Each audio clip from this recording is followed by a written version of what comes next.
வணக்கம் friends, welcome to தமிழ்பொண்ணு சமையல் channel. Friends, இன்றைக்கி நம்ம சேனலில் நல்லா முறுமுறுன்னு காரசாரமான பேக்கரி ஸ்டைலில் கடையில் வாங்கக்கூடிய மாதிரியே உருளைக்கிழங்கு சிப்ஸ் எப்படி செய்யலான்னு தான் பார்க்க போகிறோம். வாங்க பார்க்கலாம். உருளைக்கிழங்கை ஒரு தடவைக்கு 2 தடவை நல்லா கழுவிட்டு எடுத்து வச்சுருக்கேன். இதோட தோல் சீவிட்டு நம்ம எடுத்துக்கலாம். இப்போ பாருங்கள், தோல் சீவிட்டு எடுத்து வச்சுருக்கேன். இது நான் இன்றைக்கி வாழைக்காய் சீவும் இல்லையா, அந்த கட்டையில் தான் சீவ போகிறேன். ஸ்லைசஸ் ஒரே மாதிரி வரணுங்கிறதுக்காக உங்கள்கிட்ட நீங்கள் என்ன கட்டரை யூஸ் பண்ணுறீங்களோ அதில் சீவ எடுத்துக்கோங்க.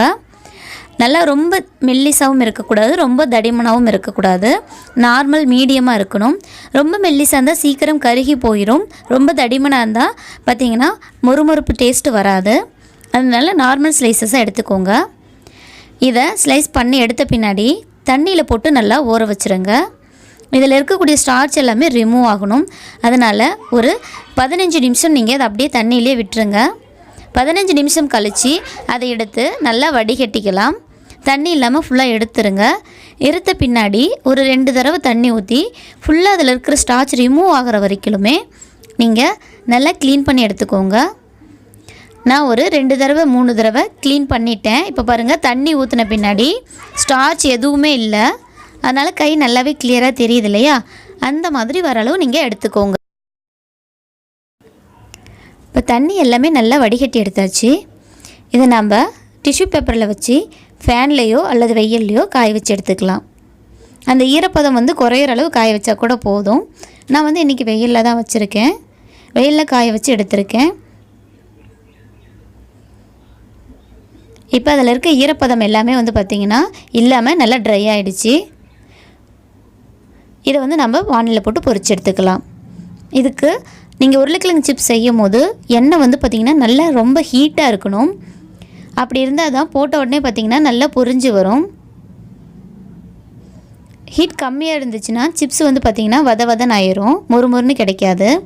நல்லா ஹீட்டாக இருக்கும் போது போட்டு இந்த மாதிரி அந்த பக்கமும் இந்த பக்கமும் லைட்டாக எண்ணெய் ஆட்டி விட்டிங்கன்னா எல்லா பக்கமும் ஈவனாக செவந்து இது பார்த்திங்கன்னா சீக்கிரமே நம்மளுக்கு பொரிஞ்சு வந்துடும்.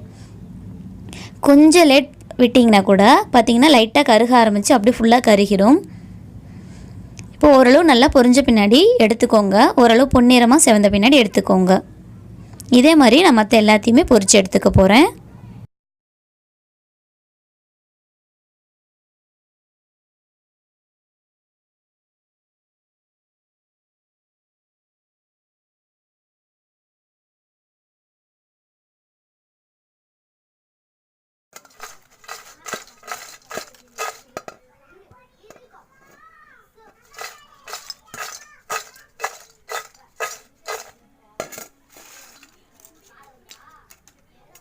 சத்தம் கேட்டுச்சிங்களா? நல்லா மொறுமொறுப்பாக நம்மளோட சிப்ஸ் ரெடியாக இருக்குது. இதுக்கு நம்ம இன்னும் கூடுதலாக டேஸ்ட்டுக்காக கொஞ்சமாக உப்புத்தூளும் மிளகாய் தூளும் கலந்து அதில் ஆட் பண்ணிக்க போகிறோம். குட்டி குட்டி குழந்தைங்கலேருந்து பெரியவங்க வரைக்கும் எல்லாத்துக்குமே பிடிச்ச இந்த உருளைக்கிழங்கு சிப்ஸ் வீட்டிலே நீங்கள் செஞ்சு கொடுங்க. ரொம்ப ஹெல்த்தியாகவும் இருக்கும். அதே சமயம் நம்மளுக்கு அவங்களுக்கு செஞ்சு கொடுத்த திருப்தியும் இருக்கும். இனிமேடி கடையில் மறந்து கூட வாங்கிடாதீங்க. ஈஸியாக வீட்டிலே செஞ்சு கொடுங்க. என்ன ஃப்ரெண்ட்ஸ், என்னோட இந்த வீடியோ உங்களுக்கு பிடிச்சிருக்குன்னு நினைக்கிறேன். பிடிச்சிருந்தா மறக்காமல் தமிழ்பொண்ணு சமையல் சேனலை சப்ஸ்கிரைப் பண்ணி வச்சுக்கோங்க. அப்படி இந்த வீடியோக்கு ஒரு லைக் கொடுத்துருங்க. உங்கள் ஃப்ரெண்ட்ஸ் கூட ஷேர் பண்ணிக்கோங்க. Thank you friends. அடுத்து ஒரு நல்ல வீடியோ உங்களை மீட் பண்ணுறேன். Take care. Bye bye. Thank you.